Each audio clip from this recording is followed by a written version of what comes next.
और धर्मशाला जो आसपास थे वहां किस तरह से चीजें सामने आई हैं। बड़ा दिलचस्प है ये देखना कि पालमपुर और धर्मशाला ने बिल्कुल अलग तरह से रिएक्ट किया है। सोलन और मंडी से क्या नतीजे आएंगे, इस पर सबकी नजर है। हमारे ब्यूरो चीफ इस वक्त हमारे साथ शिमला से जुड़ गए, उनके पास हम चलेंगे। रजनीश जी, जिस तरह से ये नतीजे आ रहे हैं और जो हम नतीजे देख रहे हैं, पालमपुर अलग तरीके से, धर्मशाला अलग तरीके से, ये दो बड़े नतीजे हैं, इनको किस तरह से देख रहे हैं? और इस जीत के पीछे एक कांग्रेस और एक बीजेपी, क्या कारण मान रहे हैं आप?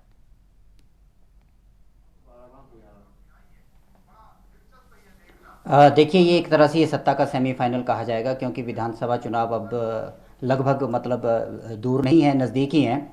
और इस विधानसभा चुनाव से पहले ये जो नगर निगम के चुनाव थे, भाजपा का ये सबसे बड़ा मास्टर स्ट्रोक था कि चुनाव से पहले उन्होंने नगर निगमों का गठन किया, और नगर निगमों का गठन करने के बाद पार्टी के चिन्ह पर चुनाव करवाने का फैसला लिया। और इसमें मुख्य बात यह है कि जो मंडी नगर निगम है वो मुख्यमंत्री जयराम के गृह क्षेत्र में है, और उसके अलावा जो सोलन है वो हमारे जो स्वास्थ्य मंत्री है उनके गृह जिला में है। लेकिन कांगड़ा जो सबसे बड़ा जिला है, जो हिमाचल की राजनीति को सबसे ज़्यादा प्रभावित करता है, सरकार बनाता है, उस कांगड़ा में पालमपुर नगर निगम में भाजपा की हार जो है एक बहुत बड़ा संकेत है। भाजपा हालांकि शुरू में ये दावा कर रही थी कि चारों के चार नगर निगम में उसकी जीत होगी, लेकिन जिस तरह से पूरी सरकार मंडी पर ज़्यादा फोकस कर दिया था, उससे पालमपुर और धर्मशाला कांगड़ा का जो किला है उसको साधने में भाजपा नाकाम रही है। और इसका असर निश्चित रूप से विधानसभा चुनाव में पड़ेगा। और कांग्रेस को चाहे एक ही नगर निगम अभी फिलहाल जाता दिख रहा है, लेकिन मनोवैज्ञानिक जीत कांग्रेस के लिए इतनी बड़ी है कि उसके लिए विधानसभा चुनावों में पार्टी के कार्यकर्ताओं में जोश भरने के लिए काम करेगा। और भाजपा के लिए निश्चित तौर पर यह स्थिति बहुत निराशाजनक है। रजनीश जी, जिस तरह से पालमपुर को भी समेटने की हम कोशिश करें, समझने की कोशिश करें, पालमपुर क्योंकि नया था और जिस तरह से मान के चल रहे थे कि देखिए हमने बनाया तो हम जीतेंगे, और जब आपसे लगातार हमारी बात होती थी तो कहीं ना कहीं परिषद से या पंचायत से जब चीज़ें अपग्रेड होती हैं तो टैक्सेस भी बढ़ जाते हैं। क्या वो मुद्दा टैक्स वाला लोगों के दिमाग पर हावी हुआ, या लोग तैयार नहीं थे और आपने ज़बरदस्ती ही एक तरह से नगर निगम बना दिया? क्या ऐसे मुद्दे रहे होंगे जो आपकी समझ कह रही है जो एक तरह से बैकफायर कर गया बीजेपी को?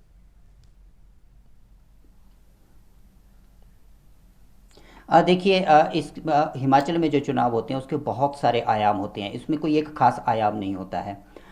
नगर निगम के गठन से पहले जरूर जनता के पास भी भाजपा और कांग्रेस के लगभग लगभग सभी राजनीतिक दलों के जो लोग हैं वो जनता के बीच जाते हैं, उनकी राय जानते हैं। टैक्स और ये मुद्दे अन्य हैं, लेकिन प्रमुख मुद्दा होता है यहाँ की राजनीतिक हलचल का। राजनीतिक हलचल इस तरह से है कि पालमपुर को अगर आप देखेंगे तो वहाँ पर जो बुटेल परिवार है, बुटेल परिवार का अच्छा खासा राजनीतिक रसूख है वहाँ पर। और पालमपुर में भाजपा ने जो प्रभारी बनाए थे मंत्री विक्रम ठाकुर, और उसके साथ उनको त्रिलोक कपूर को जो वहाँ का चार्ज दिया गया था, उन और पालमपुर इसलिए भाजपा के लिए सबसे महत्वपूर्ण इसलिए भी था कि इंदु गोस्वामी राज्यसभा के सांसद वो पालमपुर से हैं, शांता कुमार पालमपुर से हैं, शांता कुमार से पहले एक विधायक रहे हैं वहाँ पर, प्रवीण शर्मा, वो पालमपुर से हैं। पालमपुर में भाजपा के पास चेहरे तो बहुत बड़े बड़े रहे, लेकिन बुटेल परिवार का जो रसूख है, और वहाँ विधायक जो आशीष बुटेल हैं और उनके जो पिता पूर्व में विधानसभा अध्यक्ष रहे हैं, उनके परिवार का काफ़ी अच्छा खासा रसूख है। ये जो टैक्सेस के मुद्दे हैं और कुछ ग्रामीण इलाके नगर निगम में मिलाए गए हैं, ये इतने ज़्यादा प्रभावित नहीं करते जितने राजनीतिक समीकरण प्रभावित करते हैं। तो पालमपुर में भाजपा ने जब पूर्व में स्थितियाँ भांपी, ग्राउंड रियलिटी देखी, तो उसने भी वहाँ पर इतनी खास मेहनत नहीं की जितनी मेहनत उसने मंडी, सोलन में और खासकर कुछ धर्मशाला में भी की। तो पालमपुर में अगर एक तरह से कहें तो इस कांग्रेस की जीत के पीछे बुटेल परिवार के रसूख का भी असर है, और भाजपा की वहाँ पर कमज़ोर तैयारी और फिर बाद में कम सक्रियता, ये मेरे ख्याल से दो महत्वपूर्ण चीज़ें रही हैं जो पालमपुर के नतीजे जो कांग्रेस के पक्ष में गए।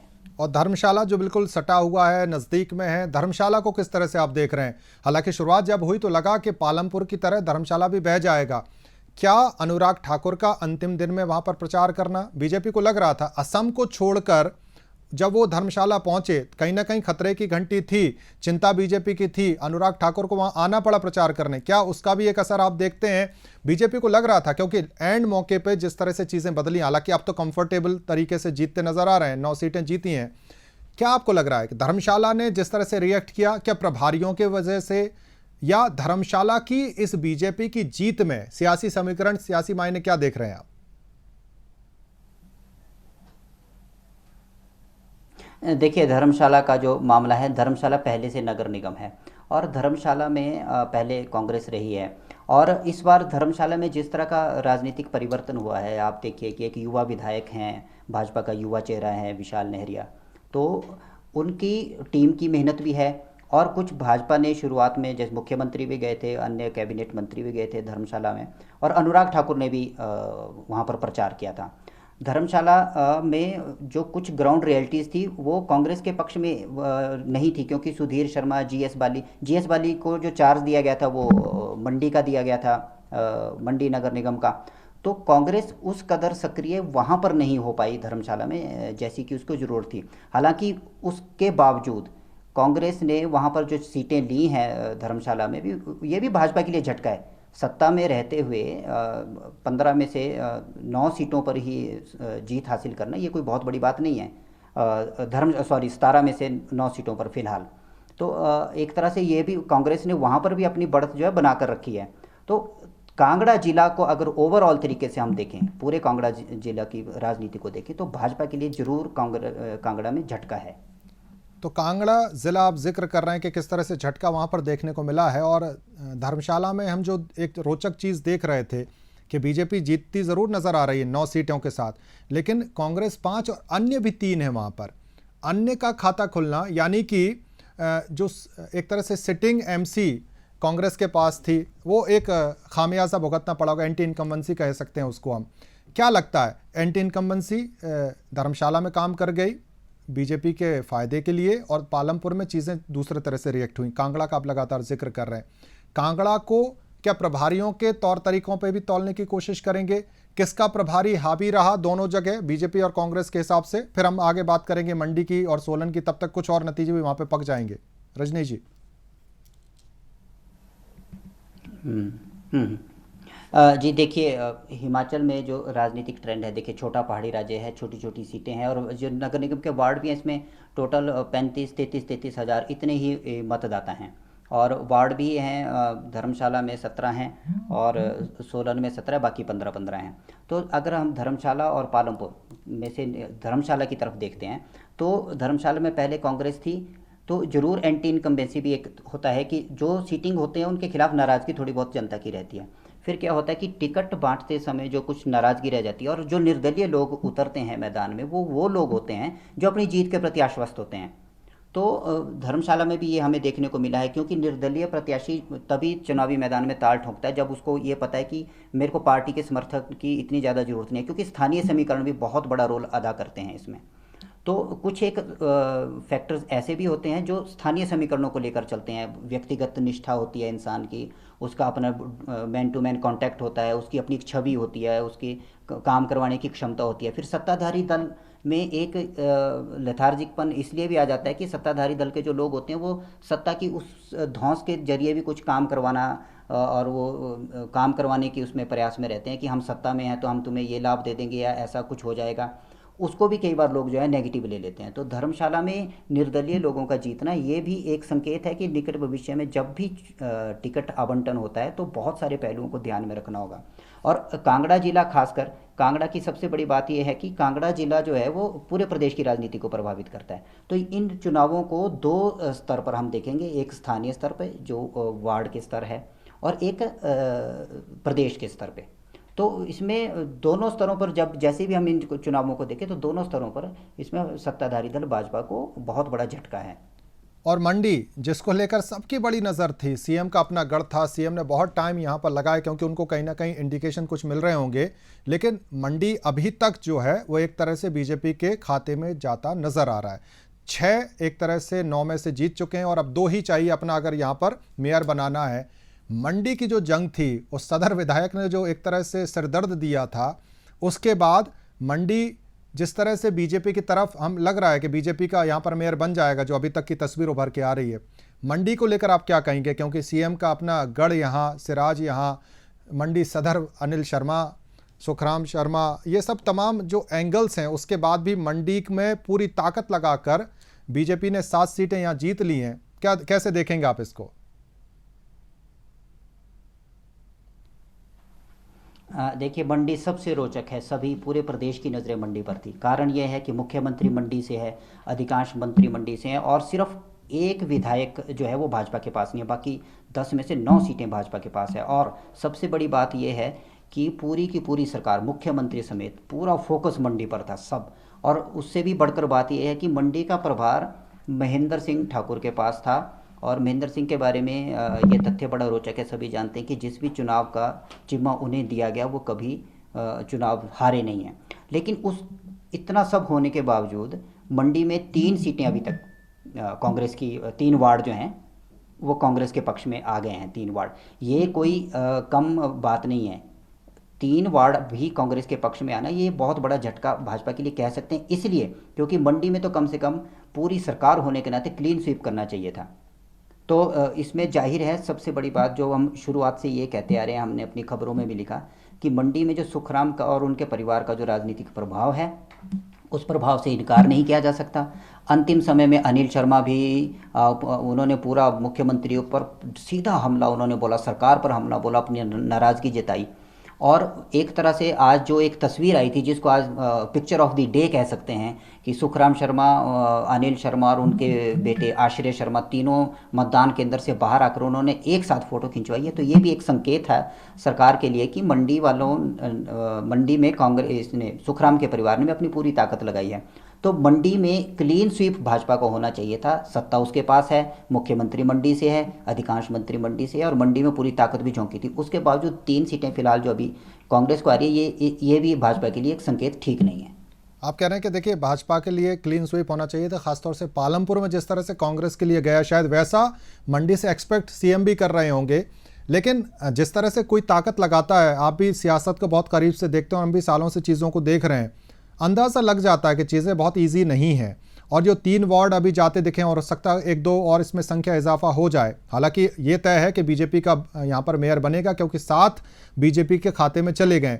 क्या लग रहा है, सीएम को पहले से अंदाज़ा था, अंदेशा था कि कुछ गड़बड़ हो सकता है, इसलिए तमाम ताकत लगाई और इनविंसिबल महेंद्र को यहाँ पर उतार दिया, क्योंकि वो कभी हारे नहीं, खुद नहीं हारे और किसी इलेक्शन में हार का सामना नहीं करना पड़ा, तो सब कुछ दांव पे लगा दिया। क्योंकि अगर मंडी हार जाते निगम में, तो उसके इम्प्लीफिकेशन शायद अंदरूनी भी बहुत होते हैं, इन फाइट भी शुरू होती है और बीजेपी के अंदर भी एक तरह से आवाज़ें उठने लगती। जिस तरह से हमने देखा, आपने और हमने देखा कि उत्तराखंड में जो हुआ, उसके बाद कुछ कुछ चीज़ें हिमाचल में भी गढ़ने की, सटने की कोशिश हुई। हालांकि उस चीज़ से अब बचते नज़र आ रहे हैं। और आपको क्या लग रहा है, जो मैं मूल सवाल था कि कहीं कोई अंदेशा, कोई खलबली, कोई डर, कुछ था, झिझक थी, कुछ था कि यहाँ कुछ गड़बड़ हो सकती है मंडी में, इसलिए पूरी ताकत झोंक दी?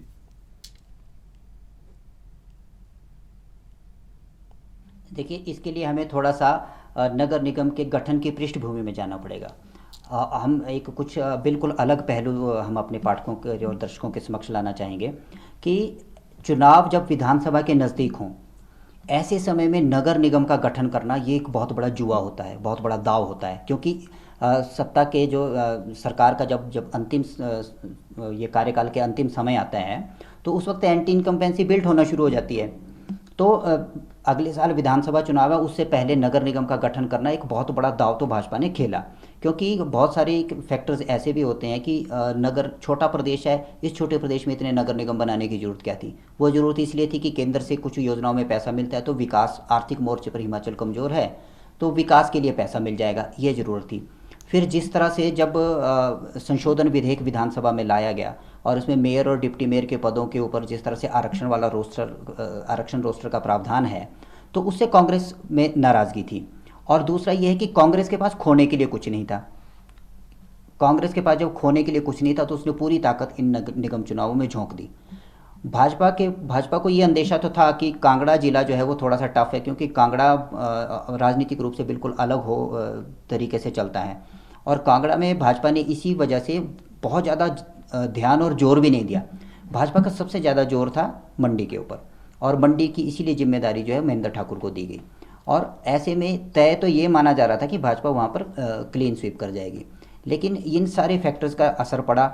एन चुनाव के कुछ समय पहले नगर निगम का गठन करना और फिर वहाँ पर पूरी ताकत झोंक देना, और फिर वहाँ भाजपा के ही जो सदर के जो विधायक हैं उनका पार्टी से बिल्कुल अलग होना, ना चुनाव प्रचार में आना, जो समय भाजपा का अपने मतदाताओं को अपने विकास कार्य और अपनी सरकार की उपलब्धियां गिनाने में लगना था, वो अनिल शर्मा के जो बयान थे उनके ऊपर पलटवार करने में लगा।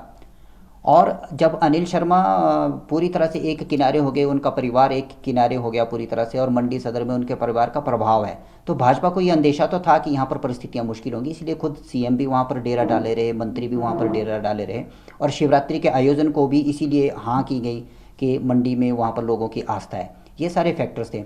ये सही है कि मंडी में भाजपा जो है वो जीत जाएगी नगर निगम को, लेकिन कांग्रेस की अगर 3 सीटें हैं, ये एक आधी और बढ़ती है या 3 पर भी रहती है, तो भी ये भाजपा के लिए ये संकेत ठीक नहीं है, मंडी में खासकर। और सोलन, आगे बढ़े हम मंडी के बाद सोलन में जिस तरह से बिल्कुल करीबी मुकाबला है, नज़दीकी मुकाबला है, कांटे की टक्कर है, 6-6 दोनों अपनी तरफ लेते नज़र आ रहे हैं। क्या लग रहा है, सोलन में इतने नज़दीकी मुकाबले की आपको उम्मीद थी, या कांग्रेस यहाँ जीत सकती थी, इस तरह के अंदेशे थे और कांग्रेस शायद चूकती नज़र आ रही है? यहाँ जल्दबाजी होगी, हालांकि नतीजे आने वाले हैं, ज़्यादा वक्त नहीं लगेगा। क्या लग रहा है कि बहुत करीब है, 13 के नतीजे आ गए जिसमें 6-6 और एक अन्य? सोलन को कैसे देख रहे हैं आप? देखिए, सोलन जो है, सोलन का अगर हम पूरे परिदृश्य पर नज़र डालें तो भाजपा को शुरू से ये एहसास था कि सोलन में स्थितियां जो हैं वो थोड़ी ठीक नहीं हैं। यही कारण है कि सोलन से जो जिला से मंत्री हैं और भाजपा सरकार में स्वास्थ्य मंत्री है राजीव सैजल, उनको सहप्रभारी बनाया गया, और जो तेज़ तरार भाजपा के नेता हैं, जो संगठन का जो जिनके पास लंबा अनुभव है और चुनाव जीतने की उनकी बहुत काबिलियत मानी जाती है, डॉक्टर राजीव बिंदल, उनको वहाँ का प्रभारी बनाया गया। राजीव बिंदल को प्रभारी बनाना ये एक संकेत था कि भाजपा जो है वो सोलन में कंफर्टेबल फील नहीं कर रही है। यही कारण है कि उसको जीत का भरोसा थोड़ा कम है, और उसने इसी कारण से राजीव बिंदल को सोलन का प्रभार सौंपा। अच्छा, सोलन जो शहर है वहाँ पर जो विधायक हैं सोलन से वो हैं कांग्रेस के, और दूसरा ये है कि एंटी इनकम्बेंसी भी एक फैक्टर होता है, और सोलन में कुछ लोग नाराज़ भी थे नगर निगम के टैक्सीज और उन सब चीज़ों को लेकर। और आप सोलन में देखिए कि जो भाजपा के मेयर पद के उम्मीदवार थे उनको हार का सामना करना पड़ा, मतलब जिनको माना जा रहा था कि अगर भाजपा जीतती है तो ये मेयर बनेगी, लेकिन वो खुद हार गए। तो सोलन में सबसे पहले भाजपा ने जब बिंदल को प्रभारी बनाया तो एक ये संकेत चला गया था कि सोलन में स्थितियां उसके अनुकूल नहीं है, सोलन में स्थितियां मुश्किल हैं, इसलिए हाईकमान ने सारी चीज़ों को भांपते हुए बिंदल को प्रभार दिया है ताकि उनके कुशल संगठनकर्ता होने का लाभ जो है भाजपा चुनाव में ले ले। और रिजल्ट्स जो हैं उसमें भी ये परिलक्षित हो रहा है, 6 सीट कांग्रेस को, 6 वार्ड जो हैं वो कांग्रेस के पास आ गए हैं। तो इससे ये स्पष्ट है कि सोलन में भी भाजपा की स्थितियां आसान नहीं थी। अगर सोलन जीतते हैं तो उसमें राजीव बिंदल का बहुत बड़ा योगदान रहेगा। बिल्कुल, और जिस तरह से हम देख रहे हैं, जिस तरह से चीज़ों को हम देख रहे हैं, एक तो क्लियर कट है कि पालमपुर कांग्रेस के कब्जे में, धर्मशाला बीजेपी के कब्जे में। तो कांगड़ा ज़िले में ही एक तरह से जब से मंडी का मुख्यमंत्री है, कांगड़ा कहीं ना कहीं थोड़ा सा नाखुश हमेशा से रहा है, और 2 बड़े गढ़ है मंडी और कांगड़ा, लेकिन कांगड़ा में पालमपुर को छोड़कर धर्मशाला को जिस तरह से बीजेपी ने हथियाने में एक तरह से कामयाबी हासिल की है, तो यहाँ तो 1-1 हो गया। मंडी नाक की लड़ाई थी, और नाक की लड़ाई हम मान रहे हैं, जैसे आपने कहा कि क्लीन स्वीप होना था, लेकिन जीत होती है, और मंडी लगभग ये तय हो गया है कि बीजेपी का मेयर यहाँ बनेगा। तो मंडी धर्मशाला बीजेपी, पालमपुर कांग्रेस, सोलन जैसा आप जिक्र कर रहे थे, सोलन को लेकर लड़ाई अभी जारी है, और सोलन का जो महामुकाबला है जिसमें बहुत कांटे की टक्कर है। क्या लगता है कि वीरभद्र सिंह का अगर यहाँ दौरा हो जाता तो तस्वीर कुछ और होती, क्योंकि 14 में से 7 कांग्रेस और 6 बीजेपी, यानी कि एक और अगर यहाँ पर कांग्रेस निकाल लेती है तो सोलन में कांग्रेस का गढ़ बनना या मेयर बनना तय है। तो जिस तरह से क्या कहेंगे बाबा जी? सोलन की जहाँ तक बात है तो हाँ, सोलन की जहाँ तक बात है, देखिए जो सोलन का प्रभार था वो राजेंद्र राणा के पास और हर्षवर्धन के पास था कांग्रेस की तरफ से। हर्षवर्धन साथ लगते जिला जो सिरमौर है वहाँ से आते हैं, और वीरभद्र सिंह बेशक वहाँ पर सक्रिय नहीं रहे या वो नहीं आ पाए, लेकिन उनके नाम की जो अपील होती है वो भी अपने आप में एक असर कर जाती है। तो हालांकि भाजपा ने सोलन में भी अपनी पूरी ताकत झोंकी थी। मुख्यमंत्री ने एक इमोशनल कार्ड भी वहाँ खेला था। उन्होंने कहा था, देखिए हमने अब आपको नगर निगम बना कर दे दिया है, अब सत्ता आप हमें दीजिए ताकि हम इसका और तेज़ी से विकास कर सकें। तो लेकिन अब ये देखने वाली बात यह है कि चूंकि भाजपा पहले से ये मानकर चल रही थी कि सोलन में मुकाबला मुश्किल है, सोलन में बहुत सारे फैक्टर हैं। वीरभद्र सिंह अभी अपनी बीमारी से कुछ समय पहले सोलन में लंबे समय तक रहे, कुठार में रहे, और वो कार्यकर्ताओं से मिलने आते रहे। उन्होंने कार्यकर्ताओं में जोश भी भरा, उन्होंने कांग्रेस का इतिहास और कांग्रेस की विरासत, बहुत सारी चीज़ें उन्होंने भावुक रूप से कही। तो एक ग्राउंड सा बन रहा था, और वो ग्राउंड ये कार्यकर्ताओं में बाबा जी मैं आपको टोक रहा हूँ, आपसे बातचीत जारी रखेंगे। रोचक रोचक रोचक तस्वीर 17 में 7 सोलन का ही जिक्र कर लेते क्योंकि बाकी 3 क्लियर हैं। 17 में 7 पर बीजेपी और 7 पर कांग्रेस, इस तरह से बिल्कुल नेक टू नेक चल रहा है। सोलन की नाक की लड़ाई जो है एक वार्ड पर आकर टिक गई है। एक वार्ड जिसका होगा वो एक तरह से यहां पर मेयर अपना बना लेगा। इतना करीबी मुकाबला, इतनी रोचक लड़ाई सोलन की होगी ये लग नहीं रहा था, लेकिन कांटे की टक्कर सोलन में साफ तौर पर नजर आ रही है। 7 सीटों पर कांग्रेस, 7 सीटों पर बीजेपी, 7 दूनी 14 हो गए हैं। 17 में से 14 इनकी तरफ चले गए हैं। बाकी क्या होगा, एक अन्य के पास है। 2 नतीजे आना अभी बाकी हैं, और बाकी 2 नतीजे जिसकी तरफ जाएंगे मेयर उसका बन जाएगा। बहुत ही रोचक चुनाव है। और हिमाचल में अक्सर लोग जल्दी सो जाते हैं, लेकिन आज लोग सोएंगे नहीं, क्योंकि सोलन में एक तरह से टकटकी सबकी लगी हुई है। मुकाबला क्या 2-2 की तरफ जाएगा या 3-1 होगा, ये इस बात पर तय होगा कि सोलन में कौन जीतता। और सोलन में इस समय नगर निगम की सबसे रोचक लड़ाई कह सकते हैं, इतनी इंपॉर्टेंट लड़ाई है कि कांग्रेस और बीजेपी का जो डिवाइड है यहीं से समझ सकते हैं। 15 के नतीजे हैं, जिसमें 7 कांग्रेस, 7 बीजेपी और एक अन्य। 2 वार्ड जो बचे हैं उन पर सबकी नजर है कि वो 2 वार्ड किसकी तरफ जाएंगे। जी रजनीश जी।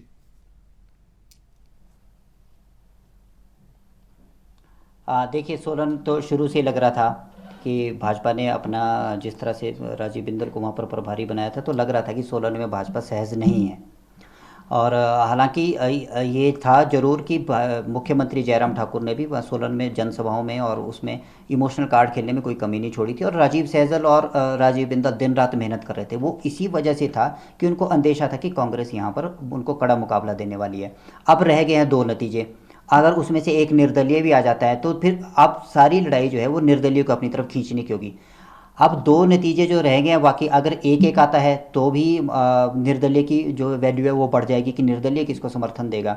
अगर दोनों कांग्रेस के पक्ष में चले जाते हैं फिर तो भाजपा के लिए कोई चांस नहीं रह गया है। फिर वो निर्दलीय के साथ वो करके कोशिश करेगी कि भी निर्दलीय भी हमारी तरफ आ जाए। अब 17 में से 7 जो हैं वो दोनों के पास चले गए हैं, 14 एक निर्दलीय, 15 अब 2 सीटें बचती हैं। अभी थोड़ी देर लगेगी। और जो आपने ये कहा कि हिमाचल में लोग जल्दी सो जाते हैं, ऐसा नहीं है। जब चुनाव का समय होता है तो लोग सारी सारी रात जाग कर भी जब तक परिणाम नहीं आता तब तक वो शांति से नहीं सोते हैं। तो सोलन वाला जो मामला है वो बहुत वाकई में बहुत दिलचस्प हो गया है। और अब ये देखना है कि वो 2 जो सीटें हैं वो क्या कमाल दिखाती हैं। मुझे लगता है ज़्यादा से ज़्यादा 15-20 मिनट में या आधे घंटे के भीतर भीतर सोलन में सारी स्थितियाँ साफ हो जाएंगी। और अगर किसी तरह से सोलन और पालमपुर ये दोनों कांग्रेस के पास चले गए, मंडी और धर्मशाला भाजपा के पास आ गए, 2-2 का नतीजा, तो 2-2 का नतीजा सत्ताधारी दल के लिए जो ये क्रेडिट ले रहा है कि चारों नगर निगम जो हैं वो हमारे होंगे, और उसके बाद पूरी सरकार ने यहाँ पर डेरा डाला हुआ था, पूरे कार्यकर्ताओं ने डेरा डाला हुआ था, इवन दिल्ली से अनुराग ठाकुर तक आ गए।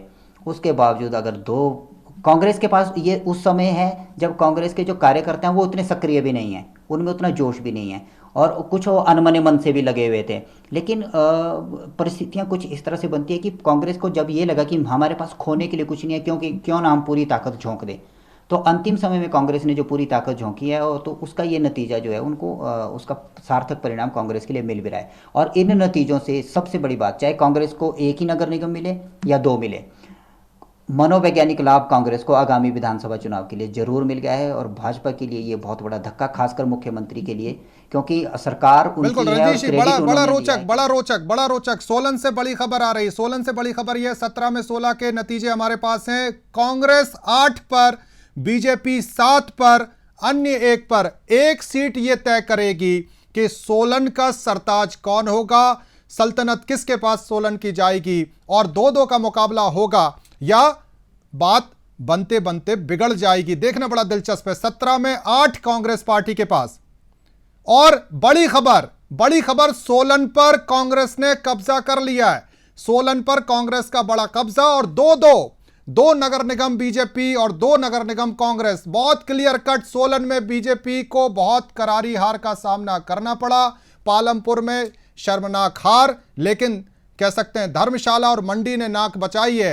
रजनीश जी, क्लियर कट नतीजे आ गए हैं। अगर हम नगर निगम का जिक्र करें, मेयर का जिक्र करें, तो 2 बीजेपी 2 कांग्रेस, अन्य को यहां पर तकलीफ देने की जरूरत नहीं पड़ेगी।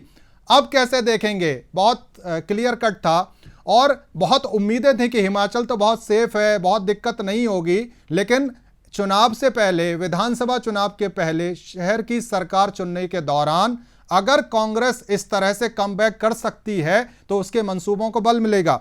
एक सवाल मैं जो जानना चाह रहा था, क्या लगता है कि विधानसभा चुनाव के विधानसभा सत्र के दौरान, माफ कीजिएगा, विधानसभा सत्र के दौरान जिस तरह से हमने गतिविधियां देखी, खासतौर से नेता प्रतिपक्ष को एक तरह से निष्कासित किया गया और सदन की कार्रवाई जिस तरह से चली, क्या कांग्रेस को एकजुट करने में वो जो मोमेंटम था, वो जो समय था, वो जो घड़ी थी, उसने कांग्रेस को एकजुट करने का काम कर दिया? जो मृत पड़ी कांग्रेस, धड़ों में बटी कांग्रेस थी, वो एकजुट हो गई उस घटना के बाद से? कैसे देख रहे हैं आप?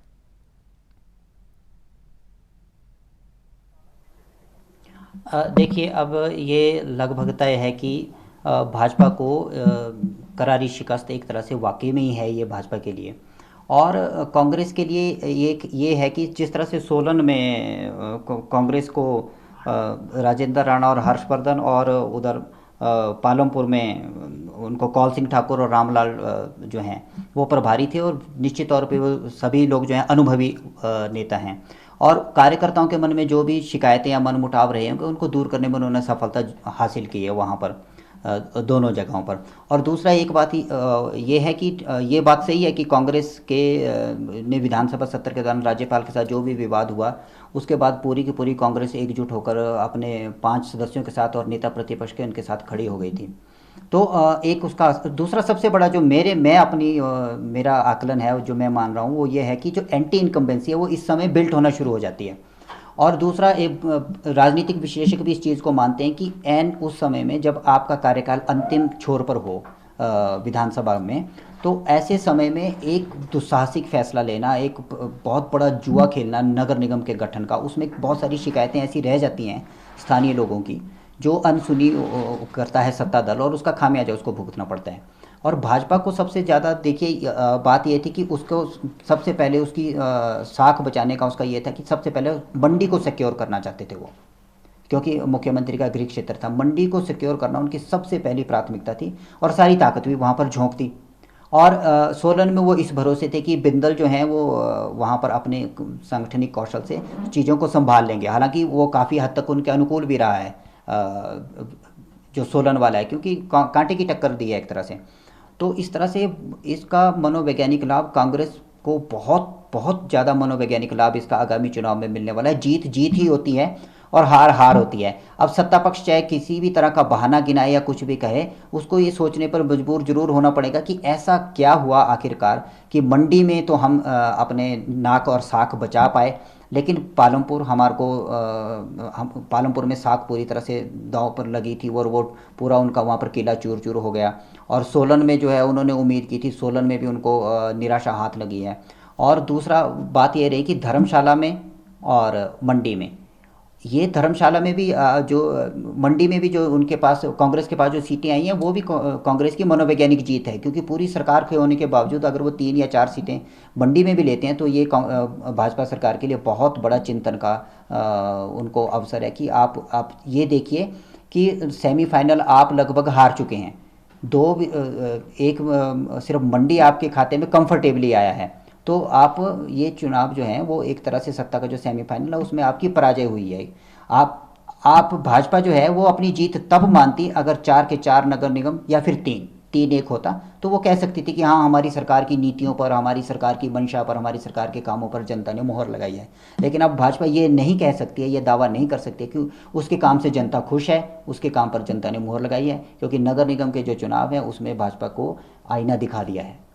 आईना दिखा दिया भाजपा को। और अगर हम इस पूरे नतीजे को समझने की, समराइज करने की कोशिश करें, लास्ट में ये समझना चाहेंगे कि बटी हुई कांग्रेस का एक तरह से कर्णधार कौन बना इस चुनाव में? कांग्रेस को अब ये जो संजीवनी मिली है, यहाँ से जो लक्ष्मण शक्ति लगी थी उससे मूर्छा से जब बाहर आई है कांग्रेस, इस मूर्छा के बाहर आने के बाद कप्तानी कौन करेगा? क्या कप्तानी का यह यक्ष प्रश्न था वो अभी भी खड़ा हुआ है, या ये जो 2-2 की बराबरी से एक तरह से आप सही कह रहे हैं कि ये 2-2 की बराबरी नहीं है, एक तरह से कांग्रेस की मनोवैज्ञानिक जीत है, पूरी सरकार आपकी है, सुपर कॉन्फिडेंस आप दिखा रहे थे, उसके बाद अगर कांग्रेस पालमपुर में क्लीन स्वीप करती है और सोलन में धमाकेदार जीत दर्ज करती है और मंडी में एक तरह से, क्योंकि पूरी सरकार थी उसके बाद भी आपको फाइट देती है और धर्मशाला में नेक टू नेक आपसे लड़ती है, इसका मतलब है कि जनता भी कहीं ना कहीं, खाली पार्टियों के बीच में हम समझने की कोशिश करते रहते हैं चुनाव को, जनता का रुझान भी कुछ एक तरह से तासीर समझ में आ जाती है। जो मैं जानना चाह रहा था कि कांग्रेस अब यहां से क्या सबक लेगी? क्या लीडरशिप को लेकर चीजें साफ होगी? कुलदीप राठौड़ की बात हो या अग्निहोत्री की बात हो या सर्वमान्य नेता के तौर पर वीरभद्र सिंह की बात हो, किसके नेतृत्व में चुनाव लड़ा जाएगा उसकी रूपरेखा यहां से बनेगी? या जैसे राजीव शुक्ला आए दिल्ली से, यह शुक्ला के शुभ कदम हैं जो कांग्रेस में एक तरह से नई ऊर्जा लेकर आए?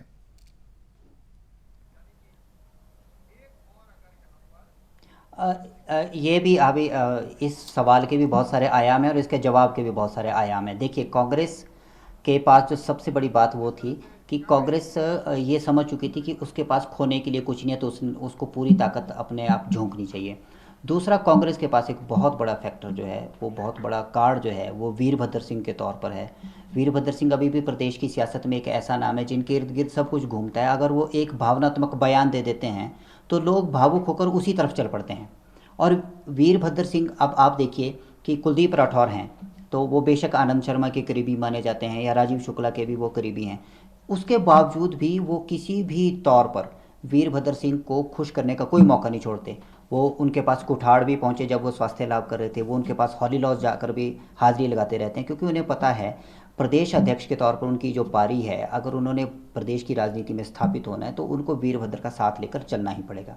दूसरी सबसे बड़ी बात है कि कांग्रेस में इस वक्त अगर देखा जाए तो एक बड़े चेहरे के तौर पर मुकेश अग्निहोत्री हैं, उनको भविष्य के सीएम के तौर पर भी देखा जाता है, और सुखविंदर सिंह सुक्खू, ये दो चेहरे ऐसे हैं जिनके ऊपर कांग्रेस की निगाहें रहती हैं। वीरभद्र सिंह बेशक स्वास्थ्य कारणों से बिल्कुल भी सक्रिय नहीं रह रहे हैं, या वो उनकी सक्रियता बहुत कम हो गई है, उसके बावजूद वो बैठे बैठे भी एक अपील जारी भी करते हैं तो भी कांग्रेस में कार्यकर्ताओं में एक नए उत्साह का संचार हो जाता है। तो ये अब जो संजीवनी मिली है, इसमें अब सब कांग्रेस के लोग इकट्ठे होकर मार्गदर्शन के लिए जरूर वीरभद्र सिंह के पास जाएंगे। अच्छा, जहाँ तक कांग्रेस के जो सेकंड लाइन के जो कद्दावर नेता हैं, वो पिछली बार जो है चुनाव हार गए, चाहे वो जीएस बाली हो, कौल सिंह हो, गंगूराम मुसाफिर हो, ठाकुर सिंह भरमौरी हो, ये सब लोग जो चुनाव हार गए, लेकिन उसके बावजूद इनका अपने अपने इलाकों में प्रभाव है, इसे इनकार नहीं किया जा सकता। और इन चुनावों में चूंकि आप देखिए कि एक बहुत बड़ा दिलचस्प पहलू, ये भी एक रोचक पहलू है कि पालमपुर में प्रभारी थे कौल सिंह ठाकुर, और वो मंडी में भी जब घोषणा पत्र जब कांग्रेस की प्रेस वार्ता वो वगैरह भी, तो उन्होंने वहाँ पर भी आकर इमोशनल कार्ड खेला कि मंडी के लिए कांग्रेस ने भी बहुत कुछ किया है। और इन चुनावों से कौल सिंह की उम्मीदों को भी एक तरह के पंख लगेंगे, क्योंकि उनका कद भी जाहिर रूप से बढ़ेगा। राजीव शुक्ला जो प्रभारी हैं वो देखेंगे कि किस किस प्रभारी के रहते, कौन कौन से नगर निगम में हम लोग जो हैं वो जीत कर आए हैं। तो अब कांग्रेस में कांग्रेस वीरभद्र सिंह के नाम पर तो एकजुट हो सकती है, लेकिन अगर वीरभद्र सिंह सक्रियता कम करते हैं, कुछ करते हैं, फिर कांग्रेस के बहुत सारे वो धड़े बन जाते हैं। कुलदीप राठौर अपने अलग चलेंगे, जीएस बाली और सुधीर शर्मा का अलग है, कौल सिंह का अलग है, और मुकेश अग्निहोत्री का अलग है, तो ये अलग अलग हो जाएंगे। लेकिन राजीव शुक्ला के ऊपर अब ये जिम्मेवारी आती है, राजीव शुक्ला के कौशल का अब यहाँ पर वो आकलन होगा कि वो कैसे कांग्रेस को एकजुट करके, इन नतीजों ने जो कांग्रेस के में आत्मविश्वास भरा है, इन नतीजों को विधानसभा चुनावों तक बरकरार रखने के लिए अब कांग्रेस को उतनी ही मेहनत करनी पड़ेगी। और ये सही है कि कांग्रेस को इन नतीजों से जो संजीवनी मिली है, अगर कांग्रेस अभी से अपने कार्यकर्ताओं को सक्रिय करती है और एंटी इनकम्बेंसी का जो लाभ उठाती है, तो भाजपा के लिए आने वाला चुनाव जो है मुश्किल होगा। क्योंकि भाजपा ये मुख्यमंत्री सहित जो भाजपा के बड़े नेता हैं, अमित शाह हैं, नरेंद्र मोदी हैं, उन्होंने कहा था कि हम 5 साल के लिए सरकार नहीं चुन रहे हैं, हमारी सरकार लंबी चलनी चाहिए ताकि प्रदेश का पूरा विकास हो। तो कहीं अब ये दो चीज़ें यहाँ पर आ जाएंगी कि एक तो परंपरा है 5 साल बाद सत्ता परिवर्तन की, क्या इन चुनावों ने उस परंपरा की तरफ कांग्रेस के कदम बढ़ा दिए हैं कि 5 साल बाद तो सत्ता बदलती है, तो उस सेमीफाइनल में जीत हासिल कर लिया, फाइनल में भी जीत हासिल कर पाएंगे? ये देखने वाली बात है। कुल मिलाकर अब भाजपा के लिए ये बिल्कुल ये रात जो है वो सन्नाटे की रात है, और इस सन्नाटे में जो शोर उभरेगा, उस शोर में उसको अपनी आगे की रणनीति बनानी पड़ेगी कि ऐसा क्या हुआ कि सोलन की कमान हमारे सबसे अनुभवी नेता के पास थी, उसके बावजूद हम चुनाव हार गए। हालांकि ये बात सही है कि सोलन से नाराजगी के स्वर उभर रहे थे, सोलन में भाजपा के बीच नाराजगी के स्वर थे, इस बात से इनकार नहीं है, तभी उसको थामने के लिए बिंदल को भेजा गया था। पर अब नतीजों ने यह बता दिया है कि कांग्रेस जो है वो एक बार फिर से वो फिनिक्स की तरह जो है वो उठ खड़ी हुई है, और वीरभद्र सिंह अगर आने वाले समय में कांग्रेस को एकजुट रखने में और वीरभद्र सिंह के नाम पर भावनात्मक तौर पर अगर चुनाव लड़ेंगे तो निश्चित तौर से कांग्रेस जो है वो आगामी चुनाव में भाजपा को बहुत कड़ी टक्कर देगी, और भाजपा के लिए आने वाला चुनाव जो अगला विधानसभा वो बिल्कुल आसान नहीं रहेगा। बिल्कुल। तो रजनीश जी बहुत बहुत शुक्रिया, समय भी काफी हो गया लेकिन नतीजे बहुत साफ हैं कि आज 4 नगर निगम का जो महामुकाबला था उसमें 2 बीजेपी 2 कांग्रेस के कब्जे में गई है, और कहीं ना कहीं कांग्रेस के लिए तो आज की रात जश्न की है, और कल का सवेरा बड़ा एक तरह से उजियारा लेकर आएगा, रौनक लेकर आएगा। बीजेपी को बहुत सोचने की दरकार है, बहुत मंथन करने की दरकार है। मंडी तो अपना घर था, वो तो जीतना ही था, लेकिन सोलन और पालमपुर में क्या हुआ इस पर मंथन करना होगा, और धर्मशाला में जो कांग्रेस ने फाइट दी है उसके बाद कैसे खड़े होना है, कैसे सब चीज़ों को ठीक करना, इस पर सबकी नज़र रहेगी। ईटीवी भारत के ज़रिए लगातार हमने ये कोशिश की कि आपको एक एक पोलिंग का रुझान दिखाएं कि किस तरह से वोटिंग हो रही है, और जब नतीजे आना शुरू हुए तो ईटीवी भारत के ज़रिए हमने पहला रुझान और पहला नतीजा आप तक पहुंचाया। दर्शकों का बहुत बहुत शुक्रिया जो लगातार हमारे साथ जुड़े रहे, तमाम साथियों का जो सवेरे से शाम तक देर रात तक आपके बीच खबरें सटीक तरीके से सबसे सटीक नतीजा रुझान आप तक पहुंचाएं। नगर निगम का चुनाव था और नगर निगम के इस चुनाव को सबसे सटीक तरीके से आप तक पहुंचाया हमने, ये हम दावा भी कर सकते हैं और गर्व से भी हम कह सकते हैं। बहुत बहुत शुक्रिया हमसे जुड़ने के लिए। इस खास पेशकश में इतना ही। नमस्कार।